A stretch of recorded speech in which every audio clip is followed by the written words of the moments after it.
வணக்கம். ஓஹோ தமிழ் சேனல் பார்வையாளர்களுக்கு எங்களுடைய அன்பான வணக்கங்கள். நாம இந்த பகுதியில் வேர்க்கடலை பத்தி பார்க்க போறோம். கடலை சாப்பிடுவதனால் நமக்கு ஏற்படும் நன்மை தீமைகள் என்ன அப்படிங்கறது இந்த பகுதியில் பார்ப்போம். கடலையில இல்லாத ஊட்டச்சத்துக்களே இல்லை அப்படின்னு சொல்லலாம். கிட்டத்தட்ட 30 வகையான ஊட்டச்சத்துக்கள் இதுல இருக்குது.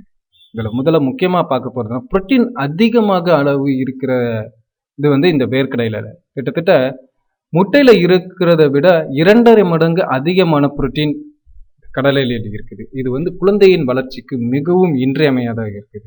உடல் எடை குறைக்கவும் வேர்க்கடலை மிக சிறந்த ஒரு உணவா இருக்குது.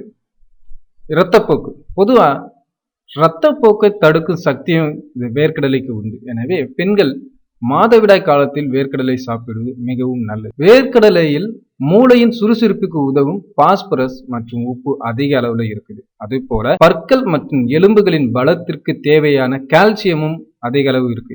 இது போக இரும்பு சத்து, விட்டமின் இ, நியாசின் போன்ற விட்டமின்களும் இதெல்லாம் அதிக அளவுல இருக்குது.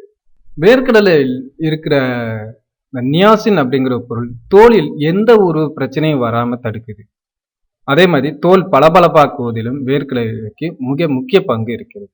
வேர்க்கடலையில இருக்கிற கொழுப்பு நம் உடலுக்கு தேவையான உந்து சக்தியை கொடுத்தது. நம் உடலில் இருக்கிற கெட்ட கொழுப்பை எல்லாம் நீக்கி நல்ல கொழுப்பா சேருவதற்கு வேர்க்கடலை மிக முக்கிய பங்கு வகிக்கிறது.